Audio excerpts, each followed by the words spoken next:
Hi friends, welcome to my channel RS recipes అండి. ఈరోజు మనం కొబ్బరి విత్ చికెన్ చేసుకుందాము. ఈ సండే ఇలా ట్రై చేయండి, చాలా స్పెషల్గా ఉంటుంది, బాగుంటుంది. ఇంతకుముందు మన ఛానల్లో నేను చికెన్ కర్రీ అనేది పోస్ట్ చేశాను కదా, ఆ చికెన్ కర్రీ ఇది గ్రేవీ వేరే అండి. ఇది కంప్లీట్గా వేరే. ఇది మనం మ్యారినేషన్తో కొబ్బరి పౌడర్ వేసుకుంటూ చాలా సింపుల్గా చేసుకుందాము. చూడడానికి అయితే అదిరిపోయింది కదండి. సో మనం ప్రిపేర్ చేసేసుకుందామా, చాలా సింపుల్గా ఉంటుంది. ఇంకొకసారి ఇలా కూడా ట్రై చేయండి. ముందుగా నేను కిలో చికెన్ తీసుకున్నాను. 1 టేబుల్ స్పూన్ అయితే సాల్ట్ వేసేసానండి. నేను వీడియో తీసాను కానీ అది మిస్ అయింది క్లిప్ అనేది. సో సాల్ట్ వేసుకోండి మీ టేస్ట్కి సరిపోయేలాగా. ఇంకా తక్కువ వేసుకోండి. తర్వాత అనేది సాల్ట్ అనేది కర్రీలో మనం అడ్జస్ట్ చేసుకుంటూ వేసుకోవాలండి. ఫస్ట్ తక్కువ వేసుకున్న తర్వాత మనకు సరిపోకపోతే మనం చూసుకుని మళ్ళీ వేసుకోవచ్చు. తర్వాత ఒక 1/2 టేబుల్ స్పూన్ పసుపు వేయండి. చికెన్ కర్రీలోకి పసుపు అనేది ఎక్కువ వేసుకుంటే బాగుంటుంది కాబట్టి ఒక 1/2 టేబుల్ స్పూన్ పైనే వేయండి. ఇప్పుడు 3 టేబుల్ స్పూన్ కారం అనేది వేసుకోండి. కారం 3 టేబుల్ స్పూన్ అయితే సరిపోతుంది. మీకు చూసుకుని వేసుకోండి. ఎక్కువ తినే వాళ్ళు అయితే ఎక్కువే వేసుకోండి. ఇప్పుడు నేను కారం వేసేసాను కదా, గరం మసాలా వేసుకోవాలి. గరం మసాలా అనేది నేను ఇంట్లోనే ప్రిపేర్ చేస్తాను. సో ఆ గరం మసాలా వేసుకున్నాను. నేను ఒక 1/2 టేబుల్ స్పూనే వేసుకున్నాను, ఎందుకంటే ఇది ఘాటుగా ఉంటుందండి. కొంచెం వేసుకున్నా సరిపోతుంది.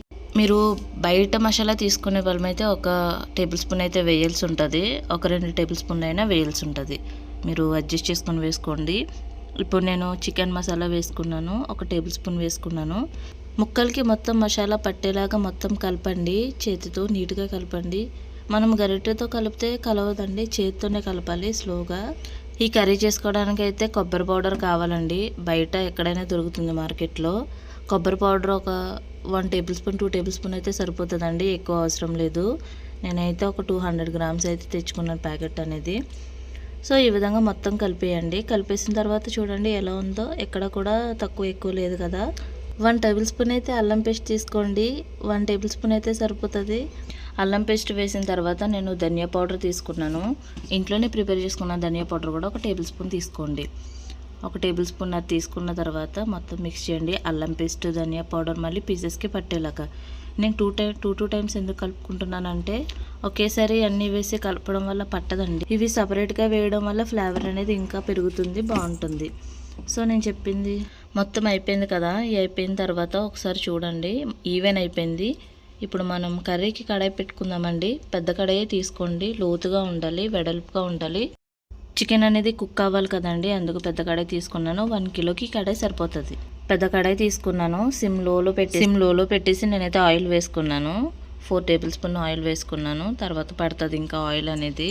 ముందు కరివేపాకు వేసుకున్నాను. ఫస్ట్ కరివేపాకు ఎందుకు వేసానంటే ఫ్లేవర్ అనేది దిగుతుందండి.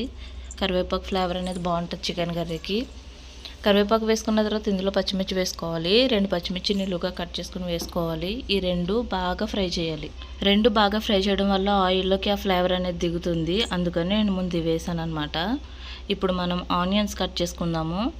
ఒక 8 ఆనియన్స్ అయితే తీసుకున్నాను నేను, మీడియం సైజ్వి. అవి చిన్న చిన్నగా కట్ చేసుకుని పక్కన పెట్టేసుకున్నాను. 2 టమాటాలు తీసుకున్నాను. పెద్ద టమాటాలే తీసుకున్నానండి. చిన్న చిన్న పీసెస్గా కట్ చేసుకొని పక్కన పెట్టుకున్నాను. ఇప్పుడు ఈ ఆయిల్ హీట్ అయింది కదా, ఇందులో నేను ఆనియన్స్ వేసేసుకున్నాను. ఆనియన్స్ వేసుకున్నాక టమాటాలు వేసేసుకున్నాను. ఈ ఆనియన్ టమాటా అనేది ఇంతకుముందు కర్రీలో నేను చూపించలేదండి, ఇందులోనే చూపిస్తున్నాను. ఇప్పుడు ఇందులో నేను సాల్ట్ వేసుకున్నాను. సాల్ట్ మనం మ్యారినేషన్లో వేసుకున్నాం కదా. ఇప్పుడు నేను కొంచెం ఉల్లిపాయలు మగ్గడానికి మాత్రమే నేను సాల్ట్ వేసాను. మనం ఆనియన్స్లో ఎప్పుడైనా సరే సాల్ట్ వేస్తే తొందరగా మగ్గుతాయండి, దానివల్ల నేను సాల్ట్ వేసాను. పావంత వేసాను అంతే, అందులో తగ్గించి ఈ ఉల్లిపాయల్లో వేసాను. ఇప్పుడు బాగా కలపండి. ఈ ఆయిల్కి ఈ ఆనియన్స్ కలిసేలాగా మొత్తం కలిపేయండి. కలిపేసిన తర్వాత మూత పెట్టేసి సిమ్లో పెట్టేసి పక్కన పెట్టేయండి. 10 నిమిషాలైనా మగ్గాలండి. మగ్గడం వల్లే మనకి గ్రేవీ అనేది తయారవుతుంది. సో ఈ విధంగా మగ్గుతుంది కదా. ఉల్లిపాయలు చూడండి చాలా మెత్తగా అయిపోయినాయి కదా. మనం చికెన్ కర్రీ రెడీ అయ్యేసరికి ఆ ఉల్లిపాయలు అనేవి పేస్ట్ అయిపోతాయండి. కాబట్టి మొత్తం మగ్గనవసరం లేదు, 50% ఉడికితే చాలు. ఇప్పుడు మనం మ్యారినేషన్ చేసుకున్నాం కదా, అరగంట అయినా పక్కన పెట్టిన చికెన్ తీసి మ్యారినేషన్ చేసుకున్న చికెన్ తీసుకుని ఇప్పుడు ఈ కర్రీలో వేసేసుకోవాలి. చూడండి నేను వేసేసాను. మొత్తం కలుపుతున్నాను నీట్గా. ఇప్పుడే కలపాలండి. ఇప్పుడు కలపడం వల్ల మొత్తం ఎక్కడికక్కడ అతుక్కోకుండా ఉంటుంది. ఇప్పుడు కలిపిన తర్వాత మళ్ళీ మనం ఉడికేసరికి ఎక్కువ కలపొద్దండి. ఎక్కువ కలపడం వల్ల తర్వాత ముక్క అనేది విడిపోతుంది. చూడండి అవి నేను మగ్గించిన తర్వాతనే మళ్ళీ చూపిస్తున్నాను. ఇది మగ్గింది కదా. ఈ చికెన్ కూడా రెడీ అవ్వింది. చూడండి ఈ విధంగా మగ్గింది కదా, మన కర్రీ అనేది రెడీ అవ్వలేదండి. ఇంకా మనం వాటర్ వేసుకోవాలి, ఇంకా ఉడకాలి చికెన్ అనేది. ఇలా అయినా తినేయచ్చండి. నేను ఇంకా గ్రేవీ రావాలని చెప్పి ఇంకా కర్రీ అవ్వాలని వాటర్ వేసాను. ఒక పెద్ద గ్లాస్ వాటర్ తీసుకోండి, పెద్ద గ్లాస్ తీసుకుని వేసేసుకోండి. వేసేసుకున్న తర్వాత ఈ విధంగా ఉడుకుతుంది కదా, ఉడికిన తర్వాతనే ఇప్పుడు మనం కొబ్బరి పౌడర్ అనేది వేసుకుందాము. ఒక 2 టేబుల్ స్పూన్ వేసుకోండి. కొబ్బరి పౌడర్ బయట మనకి మార్కెట్లలో దొరుకుతుంది, అది వేసేసుకోండి. వేసేసుకున్న తర్వాత ఒక్కసారి గరిటెతో తిప్పేసుకోండి. మొత్తం తిప్పేసుకున్న తర్వాత మూత పెట్టేసి పక్కన పెట్టేయండి. పక్కన పెట్టేసిన 10 నిమిషాల తర్వాత మూత ఓపెన్ చేసి చూస్తే ఈ విధంగా రెడీ అవుతుందండి. మన చికెన్ కర్రీ అనేది రెడీ అయిపోయిందండి. చాలా సింపుల్గా చేసేసాం కదండి. చాలా బాగుంది కదా చూడడానికి. అయితే మనం వేడి అన్నంలో ఇలా ఈ కర్రీ వేసుకొని తింటే చాలా సూపర్గా ఉంటుందండి. ఈ సండే ఇలా ట్రై చేయండి ఈ చికెన్ కర్రీతో. ఖచ్చితంగా మీరు ట్రై చేసి కమెంట్ చేయండి ఎలా ఉందో. మీకు కనుక మా రెసిపీస్ నచ్చినట్లయితే ప్లీజ్ మా ఛానల్ని సపోర్ట్ చేయండి, సబ్స్క్రైబ్ చేయండి. Thank you for watching. Bye.